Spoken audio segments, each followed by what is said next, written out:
सगळे मान्यवर, माझा सविनय नमस्कार तुम्हाला. नंतर आयोजकांचे खूप खूप धन्यवाद की तुम्ही मला एवढ्या घाई शेड्यूल मध्ये सुद्धा बोलायला संधी दिली.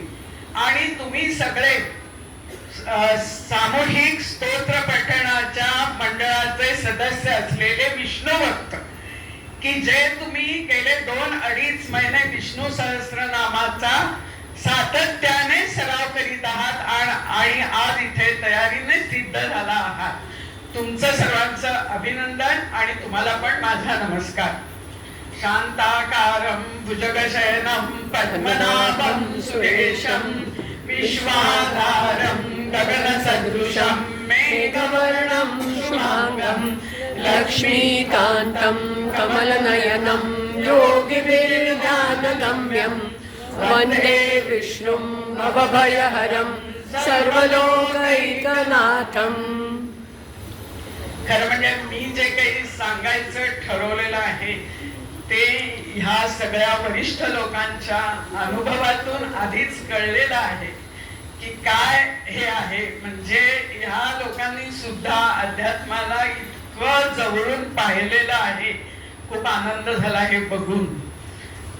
कुरुक्षेत्राच्या युद्धभूमीवर कौरव आणि पांडव यांच्या युद्धाची समाप्ती झालेली आहे. अर्जुनाने केलेल्या शरवर्षावाने जर्जर झालेले भीष्म पितामह शरखंजरी पहुडले आहेत. रणांगणावर गज, अश्व आणि नर यांच्या मृतदेहांचा खच पडलेला आहे. आणि ते विदारक दृश्य बघून ज्याचं अंतःकरण अतिशय कठीण झालेलं आहे असा धर्मराज युधिष्ठिर भगवान श्रीकृष्णांकडे आलेला आहे आणि त्यांना सांगतोय की हे काय झालंय, मला काहीतरी सांगा की मी यातून आता बाहेर कसा येऊ. अर्थातच श्रीकृष्णांनी त्याला भीष्म पितामहांकडे पाठवलेलं आहे आणि जणू काही भीष्म पितामह त्याला विष्णू सहस्रनाम सांगण्यासाठीच त्यांचे प्राण त्यांनी रोखून धरले होते. म्हणूनच या स्तोत्राची आजच्या कार्यक्रमासाठी निवड झाली आहे का. आणि त्यांनी त्याला ते स्तोत्र सांगितलंय आणि मग नंतर पुढचा इतिहास आपल्याला माहितीच आहे. युद्धभूमीवर जेव्हा एखादा सैनिक रणांगणावर युद्ध करत असतो त्याच्या मनामध्ये काय असेल आपण ऐकले यांचे अनुभव. किती विदारक असेल. आपल्याला काही एक्सपोजर नाहीये रणांगणावरच, पण आपण कल्पना करू शकतो की त्याच्या मनामध्ये काय कोलाहल माजला असेल. हे युद्ध मी जिंकेन किंवा मी जिंकणार नाही, या युद्धामध्ये किती प्राणहानी होईल आणि ही प्राणहानी झाल्यामुळे किती संसार उद्ध्वस्त होतील असा कोलाहल त्याच्या मनामध्ये मांडलेला असताना सुद्धा त्याला आपल्या युद्धाच्या कार्यावर, कर्तव्यावर कॉन्सन्ट्रेट करायचं आहे आणि युद्धाचं कर्तव्य पूर्ण पाडायचं आहे. तेव्हा आपण काय करू शकतो तर आपण या दिव्य स्तोत्राचं पठण करून, जे आता आम्ही आमच्या स्तोत्र पठणाच्या सामूहिक ग्रुपमध्ये सातत्याने आमची सेना तयार आहे. जशी तुमची देशाचं रक्षण करणारी सेना आहे तशी आमची हे अंतर्गत संस्कृतीचं रक्षण करणारी सेना आहे आणि आमचे सेनापती आहेत पुरंदरे काका. तर आम्ही सज्ज आहोत हे असं स्तोत्र म्हणून आमच्या सैनिकांसाठी पॉझिटिव्ह एनर्जी त्यांच्या पाठीशी उभं करण्यासाठी आम्ही सज्ज आहोत. आता या स्तोत्रामध्ये 108 श्लोक आहे हे जरा बघूया बरं. तर हे 108 श्लोक जे आहेत ते विष्णूंचं, की ज्या विष्णूंनी जे चराचरामध्ये व्यापलेले आहेत आणि ज्यांनी 10 अवतार घेऊन एवढा पराक्रम केलाय, दुर्जनांचं निर्दालन आणि सज्जनांचं संरक्षण केलेलं आहे, त्या विष्णूंचं रूप या 108 श्लोकांमध्ये परिपूर्ण होतं का.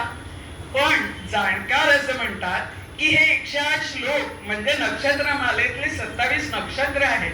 प्रत्येक नक्षत्राचे 4 चरण, 27 श्लोक, 108 चरण म्हणून 108 श्लोक.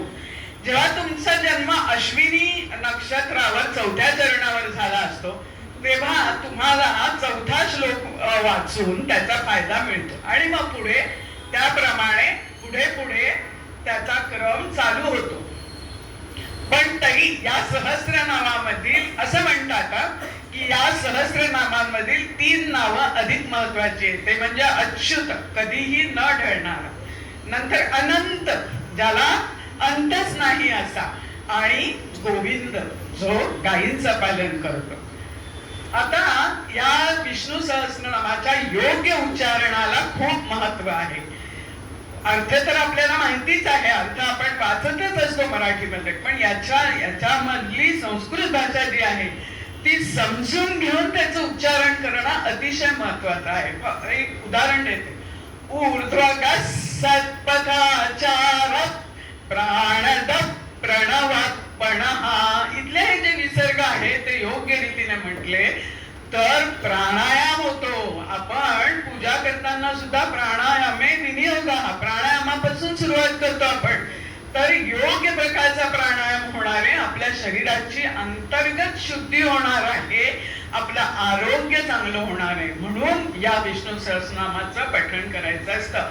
प्राणायामाला किती महत्व आहे. साधा आपण डॉक्टरकडे गेलो, स्टेथोस्कोप लावण्यापूर्वीच ते म्हणतात जरा श्वास, दीर्घ श्वास घ्या बरं.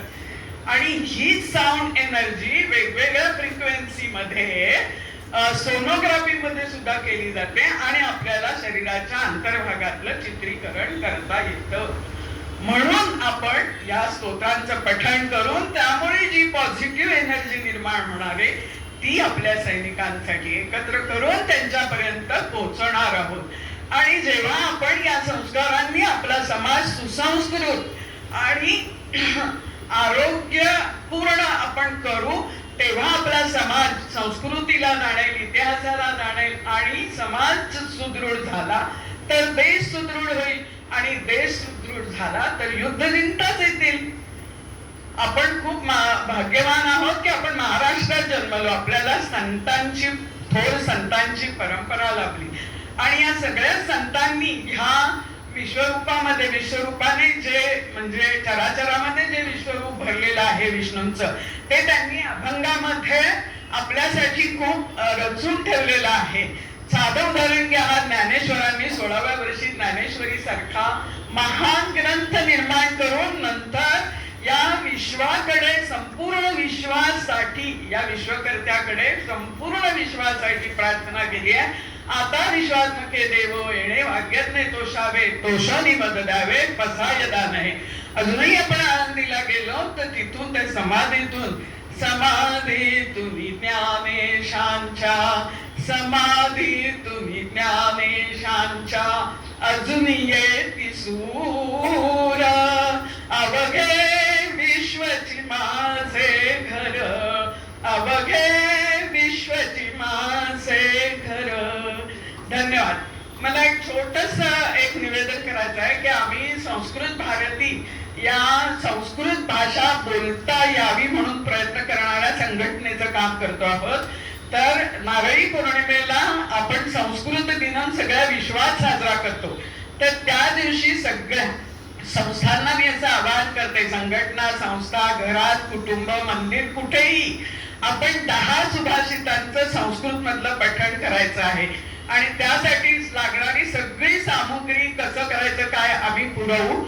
आपल्या गणामध्ये रवींद्र खाडीकर आमचे प्रांत प्रमुख, त्यांचाही नंबर आहे, किंवा तुम्ही मला संपर्क केला तरी मी मला सांगेन. धन्यवाद.